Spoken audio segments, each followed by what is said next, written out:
The Apostolic Assembly of the Faith in Christ Jesus dates its beginning to 1925 in California and celebrated its 100th anniversary in 2025. These videos come from their centennial celebration at the Anaheim Convention Center. It is the oldest bilingual Oneness Pentecostal denomination in the United States, and church resources are published in both Spanish and English. There is both a Spanish and English website. The story of the Apostolic Assembly does go back even further than 1925, though. The Azusa Street Revival in Los Angeles, California was a key early Pentecostal event to which modern Pentecostal denominations nearly universally trace their roots. It was led by William Seymour and lasted from 1906 through around 1915. Many Hispanics took part in the revival early on, one of whom was Juan Navarro, baptized by Seymour around 1909. His part will become relevant soon. However, there came to be a problem. One of the frequent attenders of the revival in the early days, who also reported on it, was Frank Bartleman. His writings in journals and magazines spread the story of Azusa Street far and wide. One thing that Bartleman reported was that there was a problem with the way some Mexicans had been treated at the mission. In his book, How Pentecost Came to Los Angeles, he wrote of the situation in 1909, "Old Azusa Mission became more and more in bondage. The meetings now had to run just in appointed order. The Spirit tried to work through some poor, illiterate Mexicans who had been saved and baptized in the Spirit, but the leader deliberately refused to let them testify and crushed them ruthlessly. It was like murdering the Spirit of God. Only God knows what this meant to those poor Mexicans. Personally, I would rather die than to have assumed such a spirit of dictatorship." Gaston Espinosa wrote the article, "The Holy Ghost is Here on Earth, the Latino Contributions to the Azusa Street Revival" in the Spring 2006 Enrichment Journal. He said, "Regardless of why the conflict began, it resulted in the de facto expulsion of the Mexican contingent from the Azusa Street mission around 1909 through 10. This event gave birth to the Latino Pentecostal movement." Juan Navarro, now outside of the Apostolic Faith Mission at Azusa Street, baptized a refugee from the Mexican Revolution named Francisco Llorente in 1912. The two men, along with others, led in the founding of many Hispanic Pentecostal congregations. Beginning in 1913, Pentecostalism faced a crisis with a division into Oneness and Trinitarian factions. Llorente ended up on the Oneness side. A movement developed, and in 1925, a great deal of these churches joined together to formally found a new denomination, Apostolic Assembly of the Faith in Christ Jesus. And at this first general convention, Llorente was selected as the first president or general pastor. At that first convention, there were at least 18 pastors in the denomination, and it was incorporated in California in 1930. The denomination spread from California, where it still has its strongest presence, to all across the U.S. Like all Oneness Pentecostal denominations, the church is not Trinitarian. They reject the view that God is in three persons. The statement, "There is only one God," in their doctrinal principles says, "We believe there is only one God who has manifested himself to the world in various forms throughout the ages. He especially revealed himself as Father in the creation of the universe, as Son in the redemption of humanity, and as the Holy Spirit pouring out in the hearts of believers." In church materials, the Apostolic Assembly equates Trinitarianism with believing in more than one God. They say, God is one, and the Bible teaches it. Jehovah our God, Jehovah one is. Deuteronomy 6:4. Thou believest there is one God, thou doest well, the devils also believe. James 2:19. However, there is still confusion in the world concerning how many gods there are.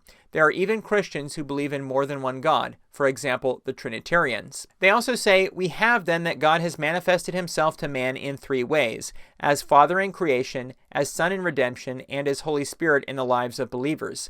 Now, these three manifestations in no way imply the existence of three persons in the divinity as Trinitarianism maintains. And the Father and the Son are the same. In his divinity, Jesus is God, but in his humanity, he is man. In his divinity, Jesus is the Father, but in his humanity, he is the Son. In his divinity, Jesus is the Spirit, in his humanity is flesh. Jesus is not only the Father, but also the Holy Spirit. Of Jesus, the church affirms his virgin birth and that he died and resurrected after 3 days.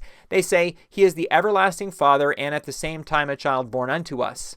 The Apostolic Assembly practices baptism, the Lord's Supper, and feet washing. Baptism is to be performed by a minister by the mode of full immersion and with the formula being, "In the name of Jesus Christ." The church teaches no one should be baptized without first being genuinely repentant. How can one accept that a baby be baptized when he lacks all awareness of sin?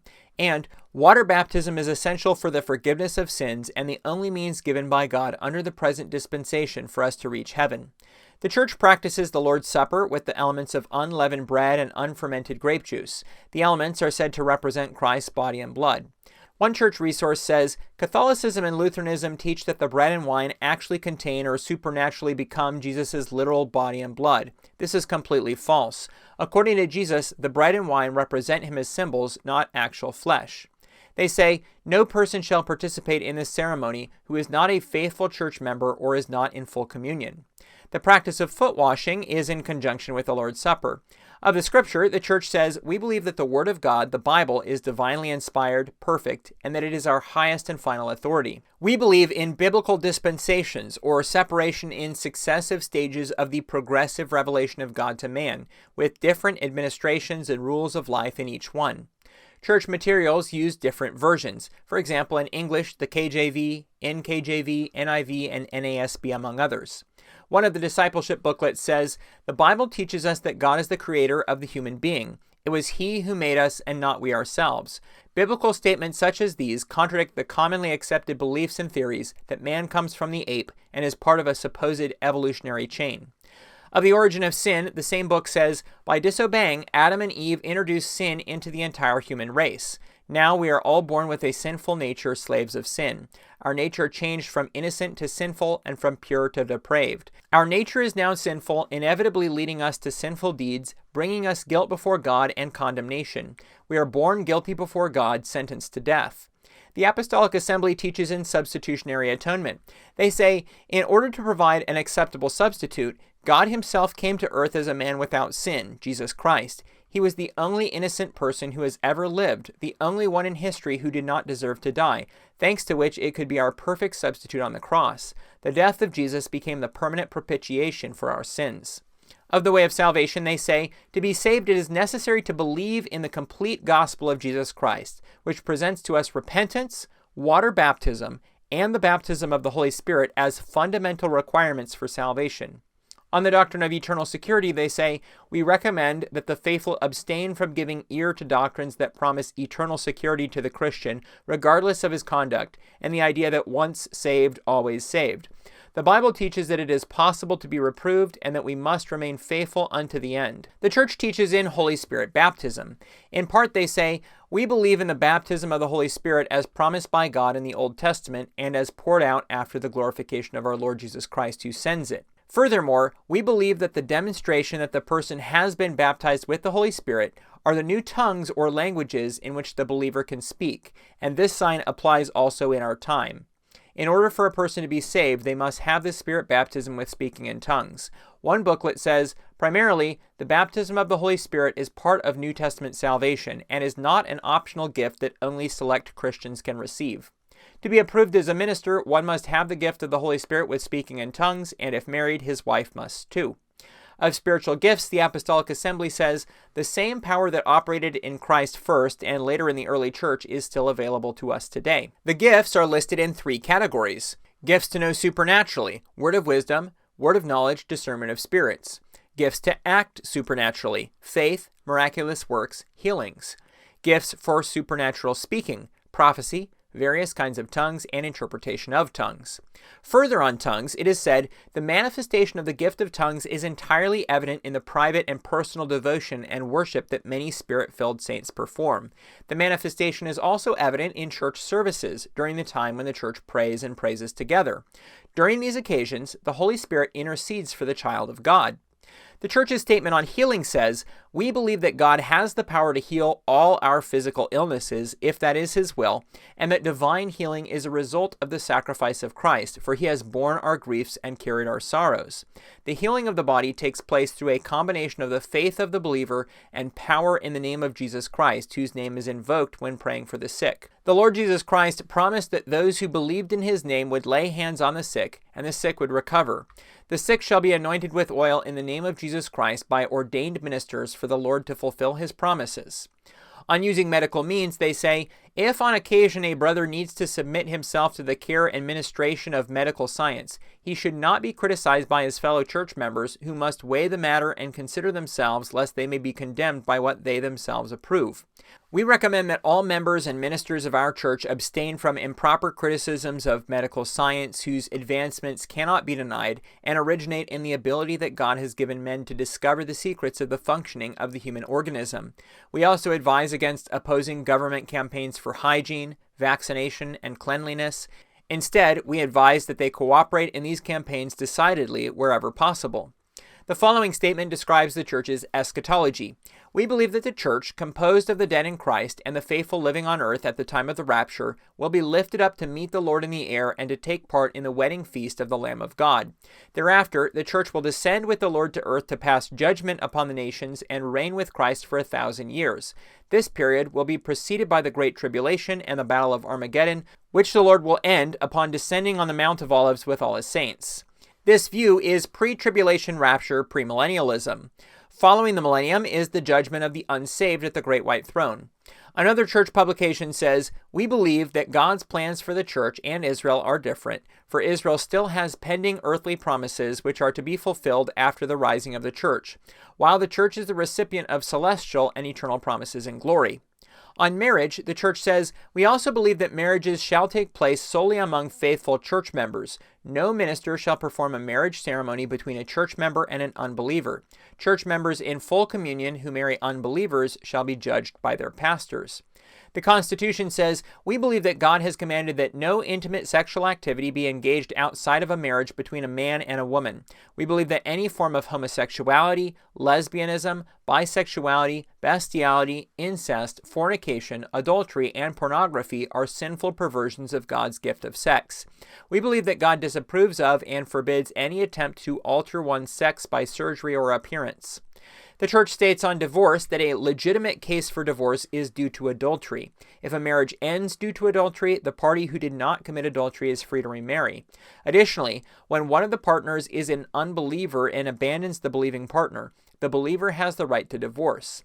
They also teach that baptism forgives completely, even if they were divorced in the world, which implies that a person divorced for any reason prior to baptism can seek remarriage.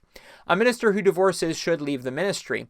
On abortion, the Constitution says, "We believe that human life begins at conception and that the unborn child is a living human being. Abortion constitutes the unjustified, unexcused taking of unborn human life. Abortion is murder. We reject any teaching that abortions of pregnancies are acceptable due to rape, incest, birth defects, sex selection, birth or population control, or the physical or mental well-being of the mother." Of worship, a discipleship manual says, "As God breathes life into a congregation, sometimes there will be a sacred solemn silence. There will be times when the Holy Spirit moves in the sense of quiet peace like a dove. On other occasions, a holy emotion will spread over people as the children of God rejoice. There will be moments of tears, moments in which God's incredible power is apparent, moments of inner scrutiny. These are all unique movements of the Holy Spirit, times when God blesses us with his presence. Praise takes various forms: singing music, the raising of our hands, clapping our hands. All these are acceptable expressions of praise in the house of God. When praising, we need to be sensitive to those around us.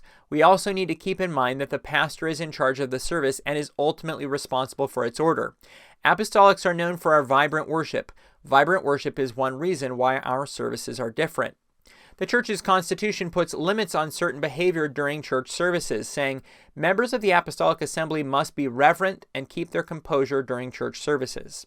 Members are not to have rings or other jewelry, facial makeup, tattoos, or immodest clothing. Women are to wear a head covering during services and should not cut their hair.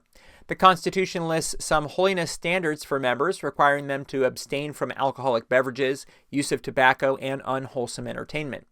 Church discipleship material on tithing says, "Paying tithes is returning 10% of your earnings or income to God. The first tenth of our income is not ours but God's. This should be paid automatically like any other of our financial obligations. The 90% we keep with God's blessing will undoubtedly bring us more benefits than 100% without his blessing. Jesus said that people should pay tithes." On church and state, they say, "We believe in the separation of church and state and that neither should intervene in the internal affairs of the other, since this fulfills the biblical precept, 'Render to Caesar the things that are Caesar's, and to God the things that are God's.'" On military service, they say, "It is believed and interpreted that the followers of our Lord Jesus Christ shall neither destroy someone else's property nor take someone's life. All members, therefore, are advised to follow their conscience in freely serving their country, whether in time of peace or war, and in any capacity, no matter how hard or dangerous it may be, as long as it is of non-combatant character." The Apostolic Assembly has an episcopal polity. The highest office is that of bishop, and the highest representative body of the denomination is the General Board of Directors. There are ordinary general conventions every 2 years. There are also districts, which have district conventions every 4 years and are led by a district bishop or bishop supervisor. Beneath the bishops are the local church pastors. The denomination follows a trust clause pattern in relation to church property. That means the denomination owns local church property and can retain it even if a church wants to leave the denomination. One of the requirements to be a pastor is that a man be married. A requirement to be considered for offices of the ministry is to be a man. The Constitution says the husband is to be the leader of the home and men are to be the leaders, pastors and deacons, of the church. Accordingly, only men are eligible for initiation and ordination by the church. The current church locator counts 784 total congregations in the U.S. 301 of those are in California and 134 are in Texas. A report of 2023 statistics lists 789 congregations, of which 541 are categorized as churches, 106 as missions, and 142 as new works. In 2023, they counted 83,442 members in the USA, including unbaptized children. This chart shows membership from 2010 to 2023. Outside of the U.S. in the same year, they counted 252,186 members, including unbaptized children. The largest U.S. Oneness Pentecostal denomination is the United Pentecostal Church International, or UPCI. Click the link on screen to see the detailed video on that denomination, or check out the hundreds of other videos on Christian denominations on this channel.